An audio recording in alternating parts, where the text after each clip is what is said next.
আল্লাহর নবী বলেছে তুমি 600 খেজুরের বিচি রেডি রাখবা, আগামীকাল আল্লাহর নবী আসবে। আগামীকাল আল্লাহর নবী এসে নিজের হাত দিয়া খেজুরের বিচি লাগাবে। ইহুদি মনে মনে ভাবে মুহাম্মদ যে সত্য নবী, এর মধ্যে কোনো সন্দেহ নাই। বুঝেন নাই? মুহাম্মদ যে সত্য নবী, এর মধ্যে কোনো, মুহাম্মদের হাত দিয়া যদি খেজুরের বিচি লাগায়, আসলেই খেজুরের বিচি গাছ উঠবে। কারণ মুহাম্মদ নবী, সে দুনিয়ার কোন সাধারণ মানুষ না। আল্লাহু আকবার, জোরে বলেন আল্লাহু আকবার।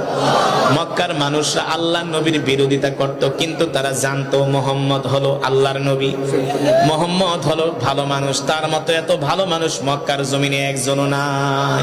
ঠিক কিনা বলেন? যেই কাফেররা আল্লাহর নবীকে দিনের বেলা গালি দিত, রাত্রবেলা তারা আবার নবীর কোরআন শুনতে যাইতো। জানেন না? দিনের বেলা আল্লাহর নবীর বিরুদ্ধে তারা মিছিল করত, মিটিং করত, মুহাম্মদকে এই করব সেই করব। আবার আল্লাহর নবী যখন রাত গভীরে বাইতুল্লাহ শরীফে কোরআন পড়তেন, মক্কার কাফেরেরা আল্লাহর নবীর কোরআন শোনার জন্য চলে আসতো। সুবহানাল্লাহ বলেন। মক্কার কাফেররা জানতো আল্লাহর নবী হলেন শেষ নবী, তিনি হলেন রহমাতুল লিল আলামিন। এই কারণেই তো মক্কার কাফেররা আমার নবীকে আল আমিন উপাধি দিয়েছিল। ঠিক কিনা বলে?